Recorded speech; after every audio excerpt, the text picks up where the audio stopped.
예루살렘에 입성하시는 예수님의 모습을 우리는 보게 됩니다. 그렇죠. 우리가 매년마다 돌아오는 이스터 선데이, 그렇죠. 그래서 이스터 선데이를 보면서 우리는 생각하게 됩니다. 종려주일은 바로 이겁니다. 이게 종려나무 가지예요. 이 종려나무 가지라서 우리가 종려주일이라고 하는 거예요. 팜 선데이 또는 이거 도미니카 호산나라고 그래가지고 호산나 주일이라고 돼요. 도미니카는 파워라는 뜻이고 다스린다는 뜻이 있어요. 호산나, 그래서 호산나 주일이다. 왜 호산나 주일이냐? 호산나라고 사람들이 외쳤기 때문에. 호산나라는 뜻은 구원자여 구원하소서, 주여 구원하소서, 그런 뜻이 있어요. 한번 따라합시다. 호산나. 주님이 저와 여러분을 구원해 주시기를 바랍니다. 육신의 질병에서 구원해 주시고, 마음의 고통 속에서 구원해 주시고, 인간관계의 아픔에서 구원해 주시고, 영적으로 은밀한 죄 때문에 고통하는 그곳에서부터 저와 여러분을 자유케 해 주시기를 주의 이름으로 축복합니다. 또 종려주의를 갖다가 도미니카 패션이라고 그래요. 패션이라는 건 예수님의 순환을 의미하거든요. 그래서 패션 위크 그러면 순환절을 의미하죠. 순환절. 그러니까 오늘 종려주일로 시작해서 예수님이 순환 당하실 것을 아셨기 때문입니다.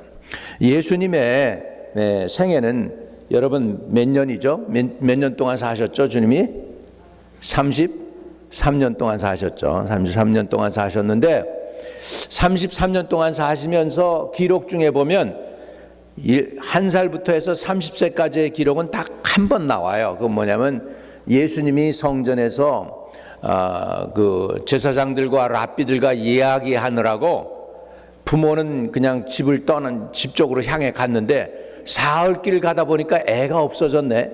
그래가지고 돌아와 보니까 예수님이 제사장들하고 이 백성들하고 이렇게 대화를 나누고 있는 걸 보면서 그 인세den이 있어요. 그거 외에는 별로 기록이 없습니다. 누가복음 2장 52절에 예수님께서 그 키가 자라면서 하나님과 사람 사이에 더 사랑스러워 가시더라. 뭐 이렇게 하신 말씀 외에는 다른 기록이 없어요.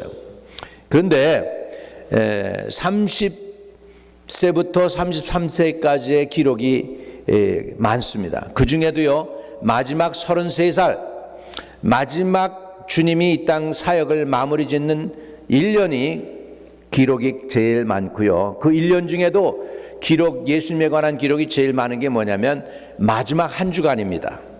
그래서 패션 위크, 오늘 종려주일로부터 시작해서 그 다음 예수님이 부활 승천하실 때까지의 기록이 성경에 보면 가장 많습니다. 1년 기록 중에 예수님이 십자가 달려 돌아가시기 한 주간의 기록이 제일 많았다는 것입니다. 그런 의미에서 오늘 예수님이 예루살렘에 입성해서 들어가는 장면이 지금 기록에 나와 있는데 이것이 예수님의 사역 가운데 가장 클라이막스입니다. 여기서부터 이제 예수님은 십자가 질 준비를 하시는 것을 보실 수가 있습니다. 여러분, 사람이 자기가 한 주 후에 이 세상 떠날 것을 아는 사람은 극히 드뭅니다. 사람이 마지막 가는 길 잘 모를 때가 있습니다. 근데 주님은 한 주 후면은 지금 엄청난 사건이 사람들이 저 이스라엘의 왕이라고 처음으로, 그전에는 다 의심의 눈으로 봤다가 이번에는 처음으로 예수님이 왕이라고 하면서 이 종려나무 가지 흔들면서 환영했던 거예요. 사람들이, 무리가. 그러니까 예수님의 사역의 가장 정점에 이르는 클라이맥스입니다. 거기에 사람들이 모인 것입니다. 이 무리들이 어떤 무리입니까? 여기에 보면 큰 무리가 그랬습니다. 그 이튿날에는 명절에 온 큰 무리가. 이 무리가 어떤 무리일까요? 이 사람들은 영적 갈증이 있는 사람들입니다. 갈급함이 있어요. 하나님께서 저와 여러분에게 갈급함을 부어 넣어 주셨습니다. 여러분, 그 갈급함이 없으면 여기 안 와요. 그냥 극장이나 가고 세상 비디오나 보고 앉아서 드라마나 보지 왜 여기까지 일부러 찾아 나오겠습니까? 이건 뭐냐면 하나님이 여러분 속에 갈급함을 넣어주신 거예요. 하나님을 사모하는 마음을 넣어주신 줄로 믿습니다. 할렐루야. 그래서 이 갈급함의 해갈은요, 사람들이 지금 교회로부터 그 해갈이 오기를 바라는 거예요. 생수가 흘러넘치기를 바라는 거예요. 그런데 만약에 우리 교회가 능력도 부족하고 생수도 없고 예수 그리스도의 그 이름과 능력이 없다면 어떻게 될까요? 그 생수, 주님이 주시는 생수가 없다면 사람들이 해갈을 받지 못하고 방황하게 될 것입니다. 해갈을 얻지 못하면 어떡합니까? 너무너무 목마르면 바닷가에서 사람들이 뭐 하죠? 물이 많은 그 바닷물 마시고 죽어요. 바닷물 마시면은 이 소금기 때문에 물을 더 마시길 원하잖아요. 그러니까는 해갈증이 안 되고 더 목이 마르다 목이 타서 죽는 거예요. 마찬가지로요, 이 세상이 다 지금 목말라 가지고 생수를 원하고 있는데 교회가 생수를 줄 수 있는 교회가 되도록 기도해야 될 줄로 믿습니다. 하나님, 주의 종에게 하나님의 생수를 넣어주세요. 그 배에서 성령 받으면 배에서 생수가 흘러넘친다고 그랬는데 주의 종에게 생수가 좀 흘러넘쳐서 말씀 한마디에 우리 영혼의 기갈이 사라지는 그런 은혜를 달라고 구하시면 하나님이 부족한 이 사람에게도 은혜를 주실 줄로 믿습니다. 아멘. 그래서 교회는 사람들의 기갈을 해결해 줄 수 있도록 은혜를 사모하고 능력을 사모하고 지혜를 사모하고 거룩을 사모할 수 있게 되기를 주의 이름으로 축복합니다. 우리는 예수 그리스도를 세상에게 주기 위해서 존재하는 사람들이고 존재하는 교회입니다. 교회가 왜 존재하냐? 하나님을 예배하기 위해서. 교회가 왜 존재하냐? 예수님 소개하기 위해서. 이것은 내가 왜 존재하느냐? 똑같아요. 하나님 예배하기 위해서요. 내가 왜 존재하느냐? 예수 이웃에게 전하기 위해서. 아직도 하나님이 내 생명 남겨주신 줄로 믿습니다. 오늘날 이 세상의 위기는 교회가 많은데, 종교가 엄청나게 많은데 사람들은 기갈로 인하여 고통당하고 있다는 사실입니다. 홍수 때 여러분 물이 많죠. 사방이 다 물입니다. 너무 많아서 고통스럽죠. 홍수 때 보니까 이 밑에 지하실에도 조금 물이 차 올라왔었어요. 청소하느라고 그랬잖아요. 홍수 때 물이 많아요. 근데 진짜 무슨 물이 없느냐? 마실 물이 없어요. 마실 물이 없어요. 세상이 지금 홍수와 같아요. 종교가 얼마나 많은지. 기독교 시작해서 몰몬, 모슬렘, 불교, 도교, 별의별 종교가 다 많습니다. 그런데 사람들의 영혼의 기갈을 채워주지 못하고 있습니다. 그런 곳에서 저와 여러분이 예수를 간직하고 세상의 소금이 되고 세상의 빛이 된다면 하나님은 여러분들을 들어 사용하실 줄로 믿습니다. 우리 교회가 힘을 얻고 능력을 받기를 바랍니다. 능력이 없으면 세상을 바꾸는 건 고사하고요. 세상 바꾸는 건 고사하고 뭘 못 바꾸느냐? 나 개인도 하나 못 바꿉니다. 내 개인의 의지도 못 바꿉니다. 능력이 없으면 그래요. 그래서요, 저와 여러분이 정말 하나님의 오늘 음성을 들을 수 있기를 바랍니다. 목사 말 듣지 말고 예수님의 음성 들읍시다.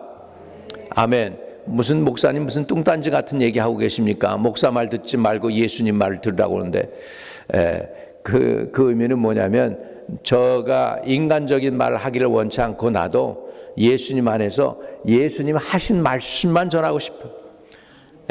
깨끗하고 온전한 통로만 되고 싶습니다. 할렐루야. 저와 여러분이 그렇게 온전한 통로가 되도록 축복합니다. 우리 때만 그렇습니까? 예수님 때도 마찬가지예요. 예수님 당시에도 종교가 넘쳐났습니다. 바리새파가 있었죠. 사두개파가 있었죠. 제사장이 있었죠. 서기관들이 있었습니다. 그런데 그들이 이렇게 바리새파, 사두개파 그런데 사람들이 설왕설래하고 우왕좌왕하고 방황하고 있어요. 그래가지고 이 큰 무리가 예수님은 진짠가 그리고 몰려온 거예요. 바리새파가 자기의 영혼을 만족해 주지 못하죠. 사두개파가 자기의 영혼을 만족해 주지 못하죠. 유대교가 자기의 영혼을 만족해 주지 못하죠. 메시아는 온다고 그러는데 이분이 진짜 메시아인지 모르겠고 그러는데 죽은 사람 살렸다니까 기대 반, 호기심 반 몰려왔을 것입니다. 여러분, 호기심 가지고 몰려온 사람들이 어떤 때는 예수 그리스도의 원수가 될 수도 있어요. 자기가 충족이 안 되면. 이 사람들이 나중에 뭐라고 그래요? 똑같은 사람들이에요. 이 몰려왔던 이 사람들이 나중에 예수님 십자가에 못 박아라, 십자가에 못 박아라 그러는 사람들입니다. 큰 무리예요. 종교는 넘쳐났지만 하나님의 음성도 못 들었고 저들에게는 구원이라는 것도 경험해 보지 못했습니다. 세례 요한, 침례 요한이 광야에서 외치니까 사람들이 몰려갑니다. 저들에게는 뭐가 있었어요? 영적 갈망이 있었습니다. 예수님에게로 또 몰려왔습니다. 영적 갈망이 있었습니다. 그 가운데 진짜 예수를 만난 사람들이 있는가 하면 못 만나고 방황하는 사람들도 있습니다. 오늘 이 팜 선데이의 의미는 승리하다는 뜻도 있고요. 당신을 존경합니다라는 뜻도 있고요. 당신을 환영합니다라는 뜻이 있습니다. 이 추리, 이 파리가 상징해 주는 게 바로 그런 거예요. 여러분, 이 팜 추리가 저와 여러분에게 주님을 환영합니다라는 것을 상징한다면 저와 여러분이 오늘 가장 중요한 건 뭐냐면 예수 그리스도를 구원자로 왕으로 모시기를 주의 이름으로 축복합니다. 이때요, 우리가 지금 이거 팜추리 흔들었지만요, 요한계시록에 보면은 이 종려나무 가지를 들고서 흔드는 많은 무리들이 또 있을 것입니다. 우리 계시록 7장 9절에서 10절에 보면 이런 말씀이 나오고 있습니다. 일 후에 내가 보니 각 나라와 족속과 백성과 방언에서 아무도 능히 셀 수 없는 큰 무리가 나와 흰옷을 입고 손에 종려가지를 들고 보좌 앞과 어린 양 앞에 서서 큰 소리로 외쳐 이르되 구원하심이 보좌에 앉으신 우리 하나님과 어린 양에게 있도다 하니. 아멘. 여러분, 천국에서 어떤 사람들이 하나님께 이 종려나무 가지 흔들면서 예수님께 외쳤을까요? 9절 다시 보면 이후에 내가 보니 각 뭐예요? 나라와 족속과 백성과 방언에서 아무도 능히 셀 수 없는 큰 무리가 나와 흰옷을 입고 손에 뭘 가졌어요? 종려나무 가지를 들고 할렐루야 보좌 앞과 어린 양 앞에 서서 구원하심이 보좌에 앉으신 우리 하나님과 어린 양에게 있도다. 구원하심이, 저와 여러분이 구원의 하나님 우리 예수 그리스도를 인정하시는 은혜가 있게 되기를 주의 이름으로 축복합니다. 언젠가 우리는 지금 여기서 이거 흔들었지만 천당에 가서 흔드실 것을 기대하시기 바랍니다. 천상에서 우리는 그렇게 될 거예요. 천상에서 이 종려나무 가지 천사들이 그때는 줄 거예요. 또 여기에서 드러나는 것 중에 하나가 뭐냐면 예수님께서 나귀를 타셨습니다. 14절에 예수는 한 어린 나귀를 보고 타시니 그랬습니다. 여러분, 왕이면은요 나귀를 탑니까? 엄청나게 덩치가 큰 말을 탑니까? 말을 타죠. 그냥 말 타는 게 아니고 말이 그냥 몇 마리가 끄는지도 몰라요. 해가지고 그런, 여러분 옛날에 그 영화 보셨잖아요. 벤허에서 보면은 그 마차를 끄는데 말 한 마리가 아니고 네 마리가 막 끌잖아. 이러는데 그런 거 타고 입성하겠죠. 나귀 새끼를 타고 입성하겠습니까? 조금 안 맞잖아. 현실하고 예수님이 하시는 일하고 전혀 맞질 않는데, 그거 보면 예수님은 나귀를 타고 오셨습니다. 나귀를 타신 이유가 뭘까? 그 나귀가 우리에게 가르쳐주는 것은 예수님의 겸손입니다. 하나님 앞에 죽기까지 순종하시는 그 모습, 그리고 희생, 그리고 수고하심, 그리고 하나님과 사람 사이에 평강이 되신 예수님을 상징한다고 볼 수 있습니다. 그러니까 예수님이 그 마귀를 타고서 또각또각 걸어오시는데 사람들이 흙 밟지 않도록 하기 위하여 자기 겉옷을 벗었어요. 옛날에 왕들이 입성하면은요, 흙을 밟지 않기 위해서 뭐 했습니까? 카펫을 깔았어요. 요즘도 오스카상을 받고 뭐 그런 그래미 어워드 받으면 뭐 하죠? 레드 카펫을 걸어가잖아요. 레드 카펫. 근데 예수님이 예루살렘에 입성하는데 왕은 왕이신데 지금 누구의 왕이시냐 하니까 종려나무 가지를 흔든 사람들이나 그 나귀 새끼를 타고 들어오시는 예수님이나 웃기는 장면이에요. 왜? 예수님 환영한 이 무리들은 어떤 무리들이냐? 힘없는 가난한 백성들이에요. 세상 바꿀 힘도 없고 자기 힘으로는 할 수 없는 연약한 백성들이에요. 근데 이 사람들이 지금 이 가지를 흔들면서 예수님을 환영합니다. 그 힘없는 백성들의 흔드는 가지에 환영을 받으면서 예수님이 나귀를 타고서 예루살렘으로 지금 입성하고 있습니다. 그 사람들이, 힘없는 백성들이 성신성의껏 자기의 겉옷을 벗어서 나귀가 가는 길에다가 깔아서 예수님이 들어오시는 길에 흙을 밟지 않게 하려고 지금 그렇게 하고 있는 모습입니다. 할렐루야. 그러니까 만왕의 왕이 지금 예루살렘을 입성하지만 굉장히 초라한 환영입니다. 군대의 나팔 소리도 없고 말도 없고 지금 그냥 세상에서는 어떻게 보면 소외된 그 사람들에 의해서 지금 환영을 받으시고 있습니다. 거기에 또 그 사람들을 미워하는 사람들이 있어요. 누구? 바리새인들. 그렇게 하지 말아라. 자, 19절에 바리새인들이 서로 말하되 볼지어다 너희 하는 일이 쓸데없다. 보라 온 세상이 다 그를 따르는도다 하면서 예수님 따라가는 걸 싫어하는 거예요. 지금 그런 상황입니다. 종려가지를 가지고 맞으러 나가 외치되 13절에 요한복음 12장 13절에 호산나 찬송하리로다 주의 이름으로 오시는 이 곧 이스라엘의 왕이여 하더라. 종려가지를 외치는 이유가 뭐라고 했어요? 예수님 뭐라고요? 왕이시고 구원자시다. 한번 따라합시다. 왕이시고 구원자시다. 할렐루야. 예. 그래서 이 호산나 오 주여 구원하소서. 호산나라는 뜻은 주여 구원하소서. 할렐루야. 시편 118편 25절에 예언의 말씀을 가지고 저들이 지금 그렇게 하고 있는 거예요. 이 예언의 말씀을 여호와여 구하옵나니 이제 구원하소서. 여호와여 구하옵나니 이제 형통하게 하소서. 이것이 바로 성전에 올라가는 노래입니다. 이것을 부르면서 지금 이스라엘 백성들이 예수님을 맞이했습니다. 그 의미가 뭘까요? 당신을 우리가 기다리던 메시아예요. 우리가 기다리던 메시아, 이제 저 로마 군대의 폭정에서, 군사 독재 정권에서 우리를 자유케 할 수 있는, 우리 유대인들을 자유케 할 수 있는 메시아입니다 라고 지금 선언하고 있는 거예요. 근데 예수님은 그런 메시아가 아니었어요. 우리를 자유케 하는데 죄에서부터 자유하게 하고, 우리를 자유케 하되 불의에서 자유케 하고, 우리를 자유케 하되 원수 마귀의 손에서 우리를 자유케 하는 메시아였습니다. 믿으시면 아멘. 네. 자, 14절 15절 봅니다.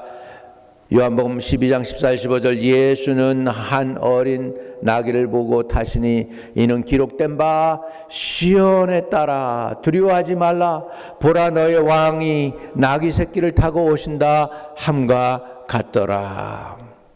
이 시온에 따라 두려워하지 말라, 이것도 예언의 성취입니다. 예언의 성취예요. 스가랴 9장 9절에 보면 이 말씀을 지금 인용하고 있는 거예요. 구약에 이 말씀이 이루어지는 거예요. 지금 여러분, 구약에 예수님 오시기 전에 몇백 년 전에 스가랴 선지자가 예언했던 그 말씀이 지금 이루어지고 있는 거예요. 같이 읽습니다. 시작. 시온에 따라 크게 기뻐할지어다.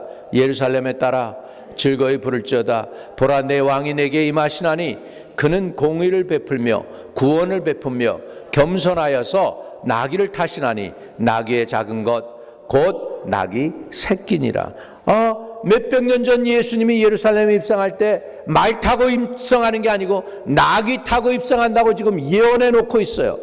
지금 예수님이 이렇게 나귀를 타신 이유가 뭐예요? 그러면 그 예언의 말씀이 성취되는 은혜를 저와 여러분에게 주신 줄로 믿습니다.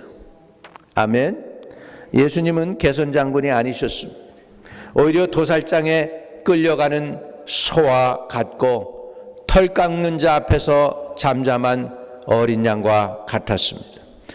예수님에게는 우리에게 흠모할 만한 것이 없었어요. 능력이 있는 것도 아니고 군대가 따라오는 것도 아니고 멋있는 계급장이 있는 것도 아니고 화려한 왕궁의 왕들이 입는 옷을 입은 것도 아니었습니다. 오히려 그분은 십자가를 지고 가시는 하나님의 어린 양이셨다는 걸 저와 여러분에게 가르쳐 줍니다. 그게 바로 나귀가 저와 여러분에게 상징해 주는 것입니다. 그리고 나서 예수님은 어떻게 하셨을까요? 예수님은 이제 예루살렘으로 들어가시게 됩니다. 예루살렘으로 입성하는 거예요. 예루살렘의 입성이 저와 여러분에게 몇 가지 가르쳐주는 사건이 있습니다. 첫째, 예수님은 지금 예루살렘에 입성하실 때 본인이 내가 예루살렘에 가면은 사람들에게 붙잡혀서 십자가 지게 될 거야, 그렇게 말씀하셨어요. 자, 우리 한번 볼까요? 예수님의 약속의 말씀을, 예언의 말씀, 마가복음 10장입니다. 자, 우리 같이 읽습니다. 예루살렘으로 올라가는 길에 예수께서 그들 앞에 서서 가시는데 그들이 놀라고 따르는 자들은 두려워하더라.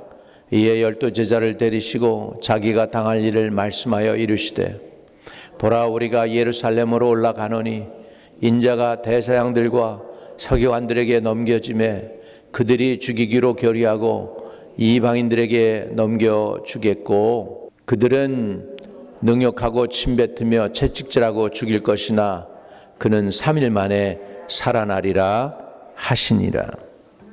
아멘. 예수님은 예루살렘으로 입성할 때 환영받고 존경받고 인정받기 위해서 들어가신 게 아니고 어떻게 했어요? 십자가에 돌아가시려고 예루살렘으로 입성했다는 것을 알 수가 있습니다. 예수님은 자신이 곧 주말이면 붙잡혀서 모욕을 당하고 십자가에 달려 죽으신다는 것을 아셨습니다. 예수님은 결국은 죽기까지 하나님께 복종하기 위하여 이 이벤트를 만드신 거예요. 예루살렘에 입성하실 때 나귀 타고 입성하신 거예요.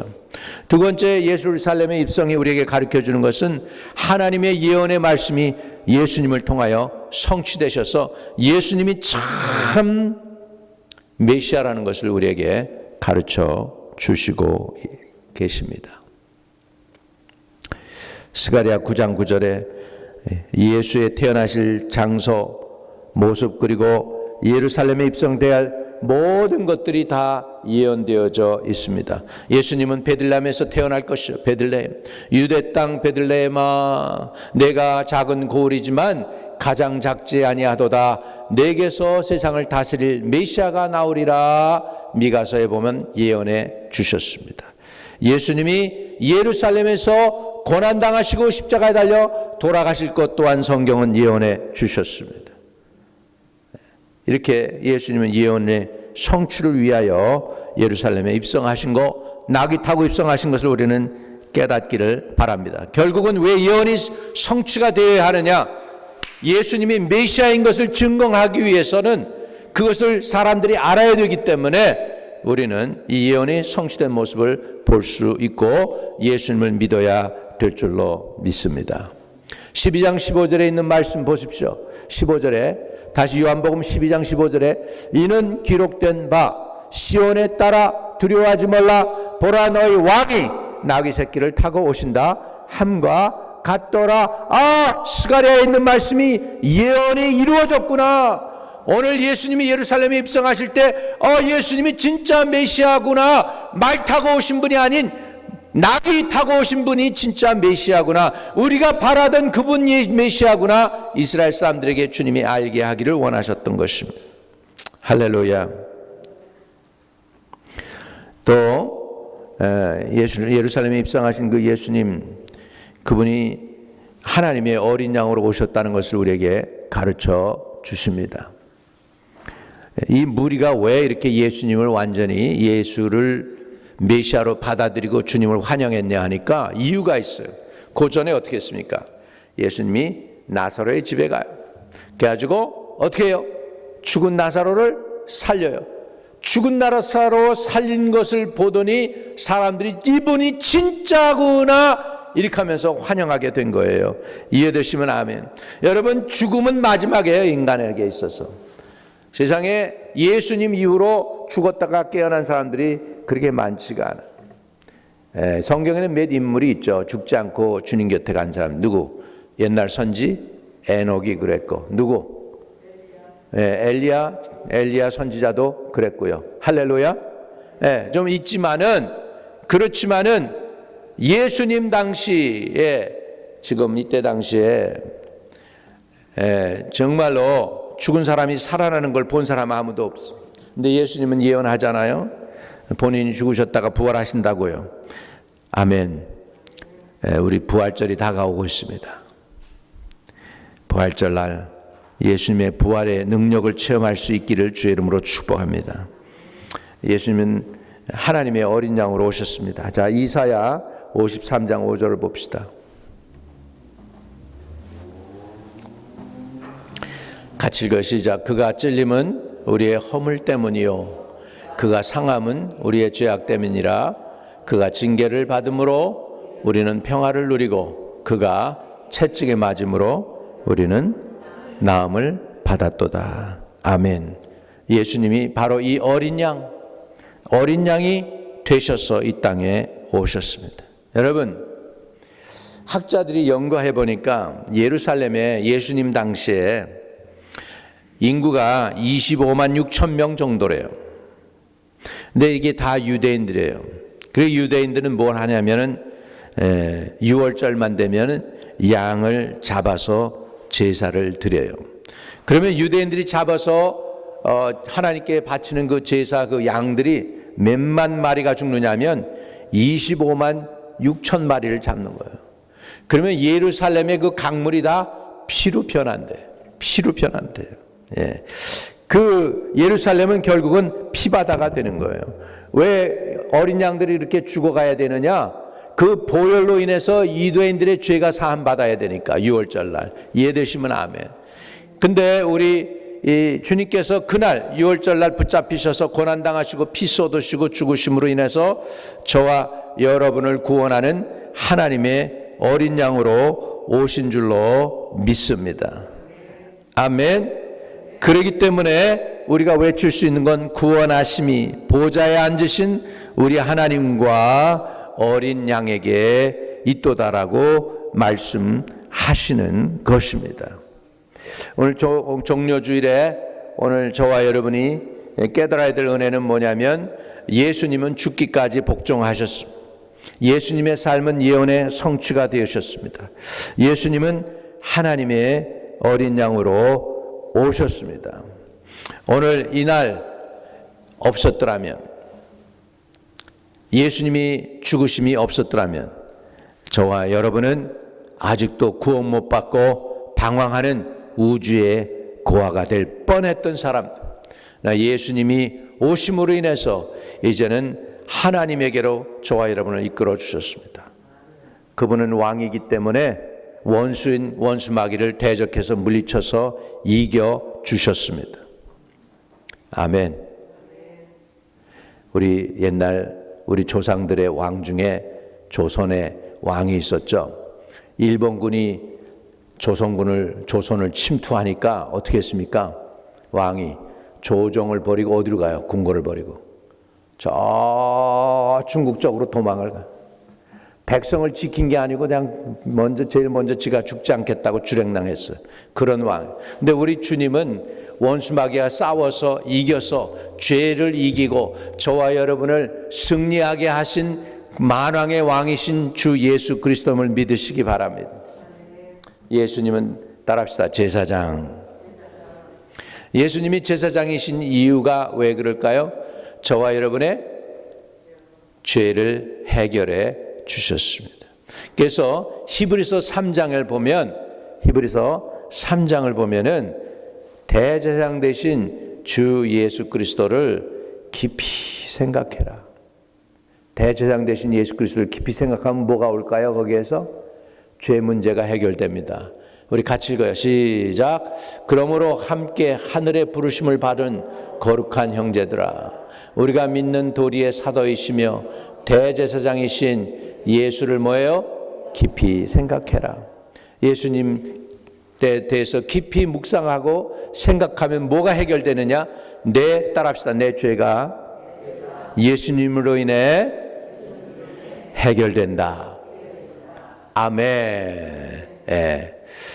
그리고요, 예수님은 또 누구시냐면 선지자세요. 하나님의 마음, 하나님의 뜻, 하나님의 길, 하나님의 의도를 하나님의 백성들에게 가르쳐주는 분이세요. 그래서 하나님의 뜻과 마음을 우리에게 가르쳐 주시고 드러내 주셨어요. 예수님은 그래서 선지자 중에 선지자이십니다. 할렐루야.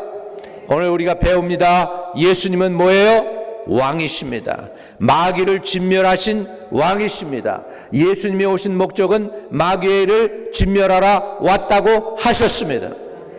예수님이 또 오신 목적은 저와 여러분의 대제사장으로 오셨습니다. 우리의 죄의 문제 해결하시고 인생의 문제 해결하시고 하나님과 관계를 회복시키기 위해서 제사장으로 오셨습니다. 예수님이 또 오신 목적은 뭐예요? 저와 여러분에게 선지자가 되시기 위해서 오셨습니다. 나는 곧 길이요 진리요 생명이니, 길을 가르쳐 주시기 위해서, 진리를 가르쳐 주시기 위해서, 생명을 가르쳐 주시기 위해서 선지자로 오셨습니다. 이 메시아를 믿는 저와 여러분이 이 세상에서 가장 행복하고 가장 복받은 거룩한 무리들인 것을 깨달으시기를 주의 이름으로 축복합니다. 오늘 저와 여러분이 그런 사람들입니다. 오늘 그런 은혜를 받아 누리시기를 바랍니다. 종려나무 가지 들고 기도드리겠습니다. 이 일 후에 내가 보니 각 나라와 족속과 백성과 방언에서 아무도 능히 셀 수 없는 큰 무리가 나와 흰옷을 입고 손에 종려 가지를 들고 보좌 앞과 어린 양 앞에 서서 큰 소리로 이르되 구원하심이 보좌에 앉으신 우리 하나님과 어린 양에게 있도다. 하나님, 이 거룩한 무리에 내가 속해 있기를 원합니다. 이 거룩한 무리에 종려나무 가지 흔들면서 흰옷을 입고 우리 주님을 환영하는 이 거룩한 무리에 내가 속해 내가 들어가 있게 되게 하여 주시옵소서. 예수님의 이름으로 기도합니다. 아멘.